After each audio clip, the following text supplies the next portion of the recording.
लेकिन जैसे ही उसने दरवाजा खोला, अंदर से अजीब हंसी की आवाज आई। आखिर हो क्या रहा था? असल में कुछ दिन पहले जब लड़का रात को नींद में था, अचानक दीवार के अंदर से आवाजें आने लगी। डर के मारे वह तुरंत उठकर देखने लगा। जब वह दीवार के पास गया तो उसे सुनाई दिया कि अंदर से थपथपाने की आवाज आ रही है। घबराया लड़का जल्दी से अपनी माँ को बुलाने गया, लेकिन जब महिला वहाँ आई तो उसे कुछ भी असामान्य नहीं लगा। पिता ने सोचा कि शायद घर में चूहे आ गए हैं, इसलिए अगले दिन वह ताकतवर चूहे मारने की दवा खरीद लाए और उसे घर के हर कोने में छिड़क दिया। लेकिन उसी रात लड़का फिर से उन आवाजों से जाग गया और इस बार तो सामने वाला उससे बात भी कर रहा था।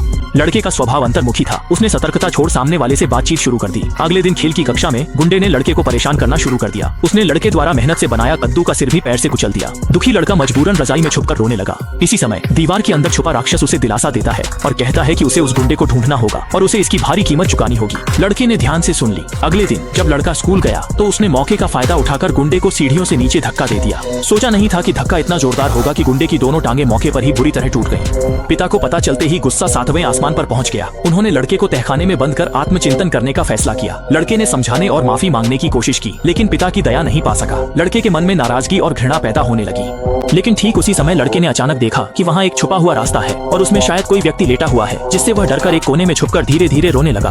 बाहर निकलने के बाद वह तुरंत दीवार के अंदर छिपे उस राक्षस को ढूंढने गया। उसने जब सारी बात उस राक्षस को बताई तो राक्षस ने उसे चेतावनी दी कि वह अपने माता पिता से सावधान रहे, क्योंकि वे दोनों बेहद खतरनाक हत्यारे हैं। लड़का असल में दीवार की वॉलपेपर को फाड़कर उस राक्षस का चेहरा देखना चाहता था, लेकिन उसे अचानक एक जोड़ी आंखें दिख गई। लड़का डर के मारे पीछे हट गया। तभी राक्षस ने कहा कि वह उसकी बहन है और उसके माता पिता ने ही उसे यहाँ बंद कर रखा है। उसने बताया कि उसके माता पिता पहले भी एक बच्चे की हत्या कर चुके हैं, पिछवाड़े के बगीचे में दफना दिया था, ये पता लगाने के लिए कि सामने वाला सच बोल रहा है। लड़का तुरंत बगीचे में जाकर खुदाई करने लगा और हैरानी उसे वहाँ कुछ मिल भी गया।